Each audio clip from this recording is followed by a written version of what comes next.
வணக்கம் நண்பர்களே, வாங்க இன்னைக்கு நம்ம வீடியோல பாவக்காய் வறுவல் எப்படி செய்யறதுன்னு பார்க்கலாம். அதுக்கு நான் 4 பாவக்காய் எடுத்திருக்கேன். அந்த பாவக்காவை இந்த மாதிரி ரவுண்ட் ரவுண்டா கட் பண்ணி அதுல நடுவுல ஒரு ஸ்லைஸ் போட்டிருக்கேன். இந்த மாதிரி கட் பண்ணிக்கோங்க, இல்ல உங்க விருப்பத்துக்கு ஏத்த மாதிரி கூட நீங்க நறுக்கி வச்சுக்கலாம். வாங்க இப்போ என்ன பண்றதுன்னு பார்க்கலாம். பாவக்காய் ஃப்ரைக்கு ஒரு பெரிய வெங்காயத்தை பொடியா நறுக்கிக்கோங்க. ஒரு 3 பல் பூண்டு தட்டி போட்டுக்கோங்க. பிறகு ஒரு 2 டேபிள் ஸ்பூன் நல்லெண்ணெய் எடுத்துக்கோங்க. அந்த எண்ணெய் காஞ்சதும் அதுல சோம்பு கறிவேப்பிலை போட்டுக்கோங்க. அது நல்லா பொரிஞ்சதும் நாம நறுக்கி வச்ச வெங்காயத்தையும் பூண்டையும் சேர்த்துடலாம். சோம்பு நல்லா வறுபடணும். சோம்பு பொரிஞ்சதும் நாம வெங்காயமும் பூண்டையும் போட்டு நல்லா வதக்கலாம். வதக்கின பிறகு நாம நறுக்கி வச்ச பாவக்காயும் இதுல சேர்த்து நல்லா வதக்கணும். தண்ணி விட வேண்டிய அவசியம் கிடையாது. 1 ஸ்பூன் இல்லை 2 ஸ்பூன் தண்ணி மட்டும் தெளிச்சா போதும், இல்லைன்னாலும் தேவைப்படாது. இந்த வெங்காயம் நல்லா கோல்டன் கலர்ல வதங்கட்டும். வாங்க பார்க்கலாம். வெங்காயம் நல்லா வதங்கிடுச்சுங்க. இந்த மாதிரி கோல்டன் கலர்ல வெங்காயம் வதங்கணும். நறுக்கி வச்ச பாவக்காவை இதுல சேர்த்துடலாம். சேர்த்துட்டு இதை நல்லா வதக்கி விடுங்க.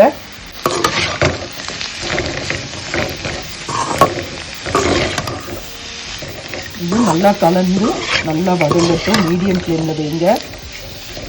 தேவைப்பட்டா எண்ணெய் விடுங்க, நல்லா கிறிஸ்பியா இருக்கும்.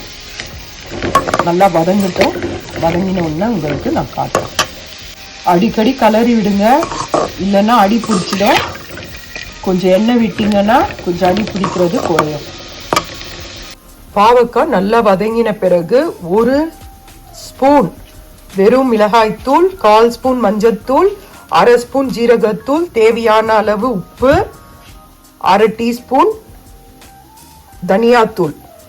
இது நல்லா வதங்கின பிறகு போட வேண்டிய காரப்பொருட்கள். இதை நான் உங்களுக்கு இதுல காட்டியிருக்கேன். பாருங்க, பாவக்காய் எண்ணெய் விட்டுருக்கேன். இது நல்லா வதங்கணும். அதுக்கப்புறம் வாரத்துக்கு ஒரு முறை கண்டிப்பா இந்த பாவக்காவை செய்யுங்க.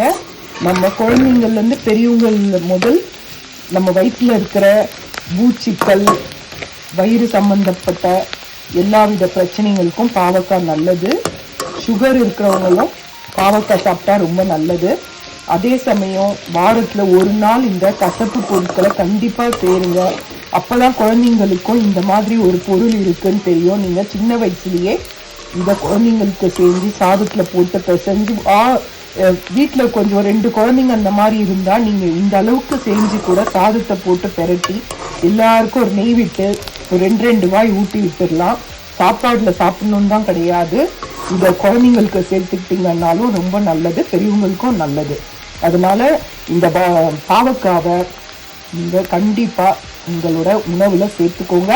சிப்ஸ் மாதிரியும் செய்யலாம், இந்த மாதிரி பொரியல், வறுவல், கூட்டு எது வேணாலும் செய்யலாம். செஞ்சு பாருங்க. பாருங்க, நல்லா ஃப்ரை ஆயிடுச்சு. இந்த ஸ்டேஜ்ல உங்களுக்கு காட்டின எல்லா மசாலா பொருட்களையும் நீங்க இதுல சேர்த்துக்கோங்க. எல்லா மசாலா பொருட்களையும் சேர்த்தாச்சு. இது நல்லா கலரி கொடுத்துட்டு நல்லா சிம்ல வச்சிடுங்க. 5 நிமிஷத்துக்கு ஒரு வாட்டி இதை கலரி கொடுத்துக்கிட்டே இருங்க. நல்லா கிறிஸ்பியா வரும். ஒரு 5 நிமிஷம் கழிச்சு உப்பு டேஸ்ட் பார்த்துக்கோங்க. நான் உங்களுக்கு பிறகு காட்டுறேன். இன்னும் கடைசியா ஒரு பொருள் ஆட் பண்ணணும், உங்களுக்கு நான் இதை அப்புறம் காட்டுறேன். நல்லா ஃப்ரை ஆயிடுச்சுங்க. இந்த ஸ்டேஜ்ல 1/2 ஸ்பூன் அரிசி மாவு போட்டு ஒரு 5 நிமிஷம் நல்லா கலரி கொடுங்க. நல்லா ஃப்ரை ஆயிடுச்சு பாருங்க, சூப்பரா ஆயிடுச்சு.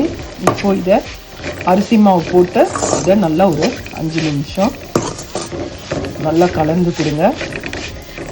5 to 10 மினிட்ஸ் அடுப்பில் இருக்கட்டும்.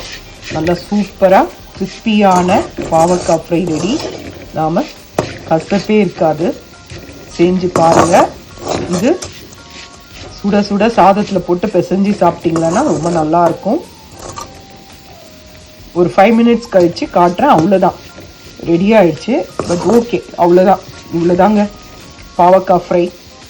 செஞ்சு பாருங்க, எவ்வளோ நல்லா இருக்கு பாருங்க. இதை அப்படியே நாம சாதத்தை போட்டு பெரட்டியும் சாப்பிடலாம். உங்களுக்கு விருப்பம் இருந்தால் நெய் விட்டும் சாப்பிடலாம். பாருங்க, பாவக்காய் ஃப்ரை ரெடி. இதை சூடான சாதத்தில் போட்டு பிசைஞ்சு சாப்பிடுங்க, ரொம்ப நல்லாயிருக்கும். சுட சுட இந்த சாதத்தில் போட்டு பிசைஞ்சு சாப்பிட்டு பாருங்க, ரொம்ப நல்லாயிருக்கும்.